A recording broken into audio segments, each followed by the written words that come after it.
Imagine arriving above ancient Rome at the height of its power. From a distance, the city appears immense, layered with temples, rooftops, monuments, and smoke rising into the air. This was not a silent ruin. It was a living capital, energetic, crowded, and deeply symbolic. As you move closer, Rome becomes a city of motion. People pour through its streets on foot, traders set out their goods, servants rush between tasks, and officials move through public space. The city's scale was impressive, but what truly defined Rome was the rhythm of everyday life. Open plazas and monumental civic spaces gave Rome its public face. Here, architecture was meant to impress.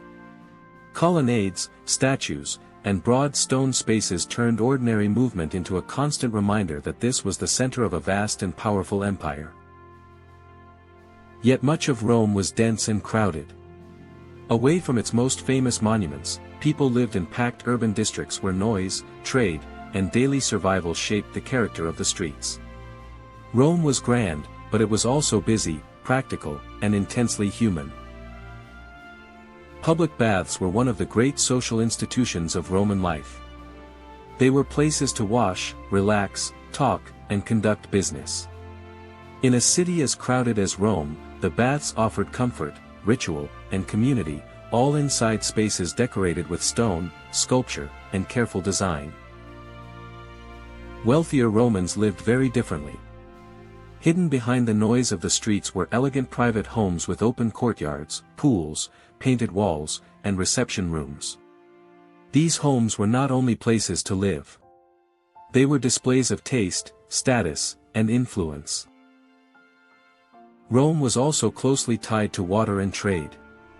Ports, river traffic, and storage areas helped feed the city and connect it to the wider Mediterranean world.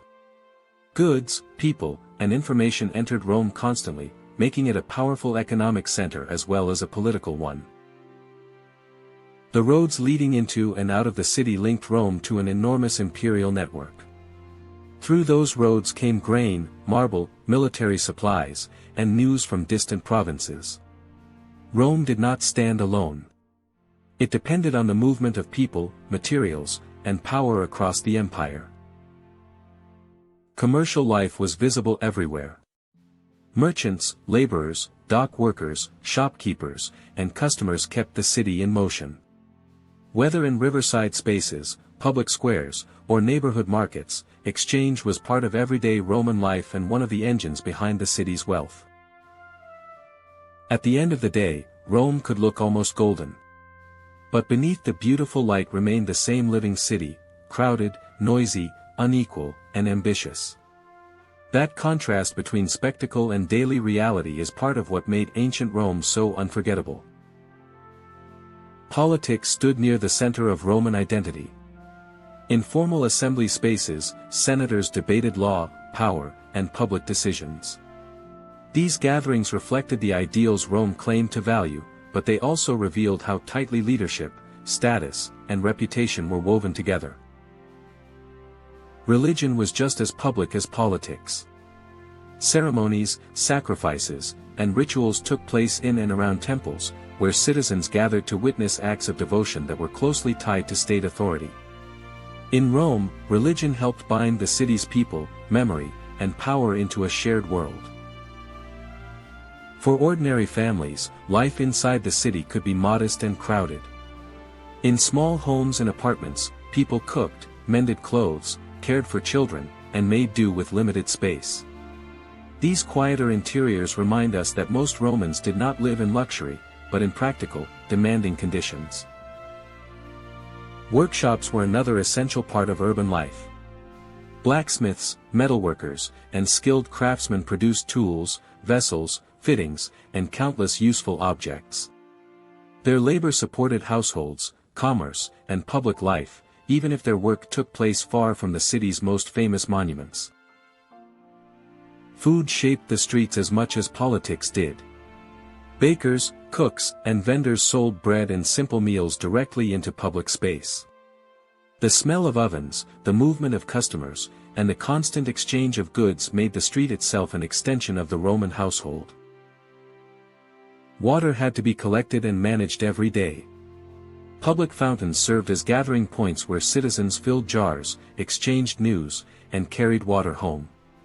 Scenes like this reveal how the infrastructure of Rome touched even the most ordinary routines of urban life. Few features showed Roman engineering more clearly than the aqueducts. These stone systems brought huge amounts of water into the city and helped sustain baths, fountains, homes, and workshops. Rome's visual grandeur depended on technical systems working quietly in the background. The Tiber River was another lifeline. Bridges connected districts of the city, while boats and barges moved cargo along the water. The river made Rome practical as well as monumental, turning it into a place where transport, trade, and urban life could reinforce one another. Elite Romans also used dining and hospitality to display influence. A formal meal in a richly decorated home was more than social pleasure. It was a performance of wealth, refinement, and rank, showing how private life could become a public statement about status. As evening settled over the streets, Rome changed but did not fall silent. Lamps and firelight replaced the bright sun, vendors closed their stalls, and people still moved through the city's stone streets. Even at dusk, the city remained active and layered with life. Near the Colosseum, Rome revealed another side of its identity. Monumental entertainment, military presence, and vast crowds came together in spaces built to impress the population and display imperial confidence. Public architecture turned the city itself into a spectacle. In the residential quarters, the realities of urban life became even clearer.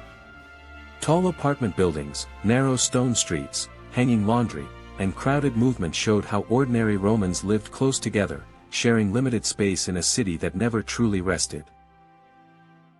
Back in the commercial heart of the city, markets and civic spaces blended together. Scribes, traders, customers, and officials all occupied the same world, reminding us that Roman public life was shaped not only by monuments, but by constant exchange, paperwork, negotiation, and daily effort. And finally, from above, ancient Rome appears as a city of extraordinary contrasts, magnificent yet crowded, sophisticated yet noisy, disciplined yet chaotic, monumental yet deeply human. Much of it is gone, but its influence still shapes the world today. History is never truly gone, it lives on through the stories we tell. Subscribe to the channel and join the History Storytellers for cinematic history documentaries and journeys into the past.